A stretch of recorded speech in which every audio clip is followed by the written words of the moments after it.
YouTube, it's Satch. Welcome to Driver81. In this video, I'm going to show you why my Cayman S was so cheap, and we're starting right now.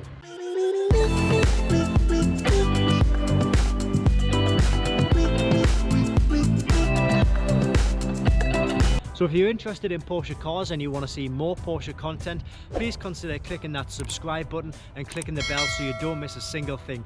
I upload new videos every single Thursday, and every single video I upload from now on will be Porsche orientated content. So please hit that subscribe button. So this car here is my 2006 Porsche Cayman S. It's a 3.4 and I paid £10,000 for this car.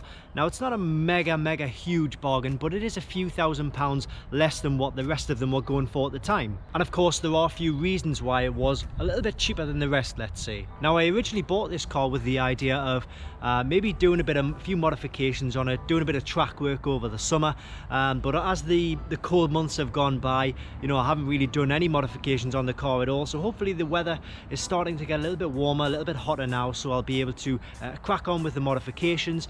So if you're not subscribed, please make sure you subscribe to the channel to stay up to date with all the modifications I'll be doing on this car. So when I was looking for a Cayman, I was looking for a car which was generally mechanically sound. The bodywork didn't have to be perfect, but the car really did have to be pretty good mechanically. Now the car is not actually mechanically perfect. There are two things which would sort of let this car down mechanically, and we'll talk about those now. So the first thing is what they call the AOS, the air oil separator, and on first start of the car, generally you probably get a white plume of smoke coming out the back of the car.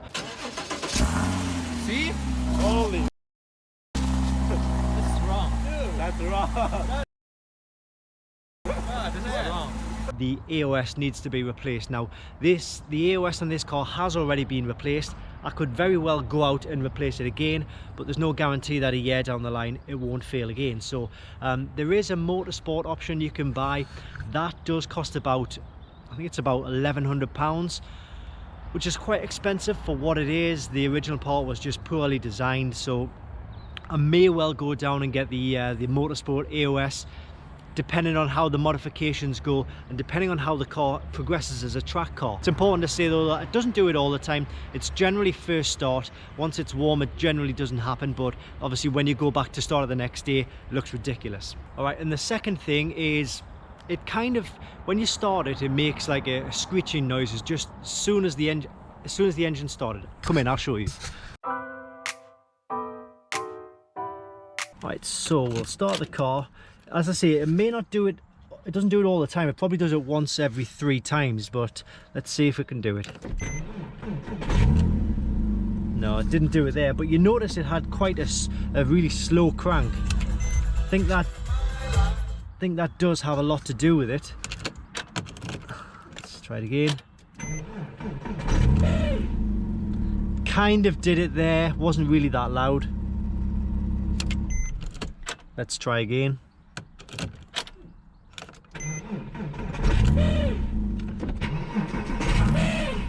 It's not really doing it as loud as it generally does it. It does it the loudest on the first start of the day, and I'm fairly sure that's because of a faulty starter motor.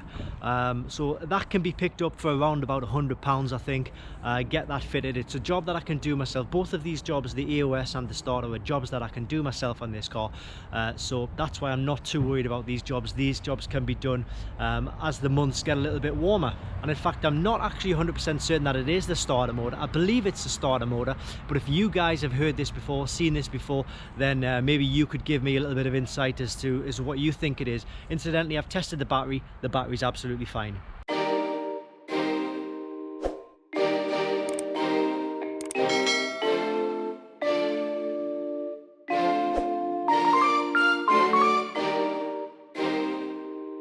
Next, we're going to look at the bodywork of the car. The bodywork of the car, as I say, is not perfect. It does let the car down a bit. Let's take a closer look at the body and we'll show you the imperfections. Okay, so we're going to start at the front of the car. Actually, there's not too many stone chips on the front of the car, just the very few. But I'm not sure how well you can see this. I'm going to put my finger on it, and there's a dent right there. Okay, so I'm going to take my finger off and see if you can see it. There, you can probably see it right there. So it's got a dent there, and then it's got like a scratch which comes all the way down here, which has been poorly filled in with some pen, and also there. Like I say, that is not the end of the world. It doesn't slow the car down. Coming here, we've got another bit where it looks like somebody's tried to fill it in, but they've used the wrong colour, which is stupid. I put these on myself. These were second hand. These need to be touched up or refinished completely. There's quite a few sort of chips where these have come away, so they look good far away, but when you get close up they don't look too good.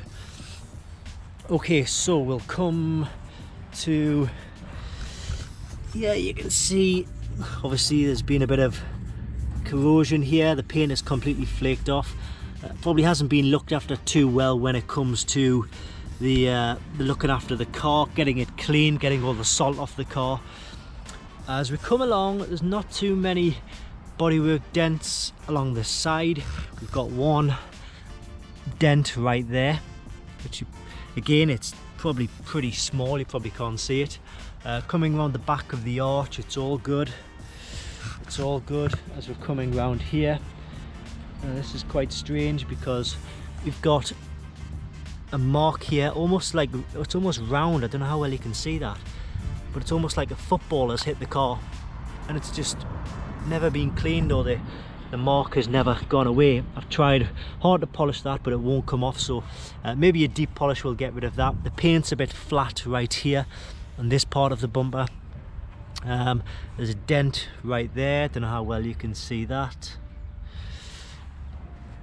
There's a scratch and another area here where somebody's tried to, where the paint looks like it's a different colour.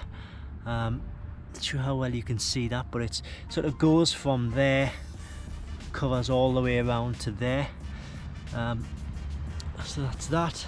That's the plastic part. I mean, I can certainly live with that. The rest of the bodywork, there's a bit of a scratch going along here. It's not too deep. That could probably be polished out. And there's a few more below it as well. Be very surprised if you can pick those up on the camera there. And then coming along here, everything's fine with regards to this end of the car. Now, one thing which does need to be fixed, well, not fixed, but sort of refurbished, is the alloy wheels. The alloy wheels, you can see here, they're just flaking off. The alloy wheels are not in great condition at all. There's a lot of bubbling. They're not all like this, mind, but these ones here, it's not curving, it's just really, they're in poor condition. So that needs refurbing. This rear wheel is pretty good actually. That's a good wheel. This rear wheel is also good, and this front wheel is kind of the same. It needs refurbing. So the two front wheels do need refurbished, but again, I'm certainly not going to lose any sleep over that tonight. The car recently went through its MOT. In the UK we have to do a yearly test, so it's called an MOT. It went through its MOT with no problems. It passed first time, no advisories. An advisory is something that maybe needs to be looked at soon, or maybe was borderline, but it passed, no problem at all.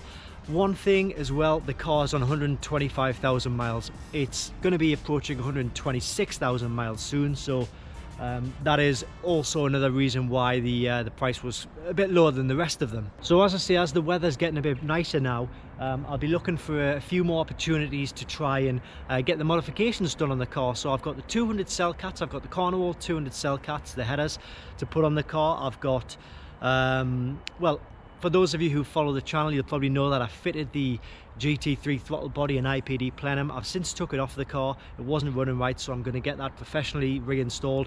I'm going to get it all remapped. Obviously I'll be doing a dyno run before I do all of that, then a dyno run afterwards to see what the actual performance gains are. And that's it for today, guys. So thank you if you've stuck with me through the duration of the video. Really thank you for that. If you can click like, if you can also subscribe if you're not a current subscriber. If you're interested, as I say, in following the Porsche vlogs, the Porsche channel, Porsche content. I do new videos every Thursday, so if it's something that you sound like you might be interested in, please click on that subscribe button, and I'll see you next Thursday for the next video.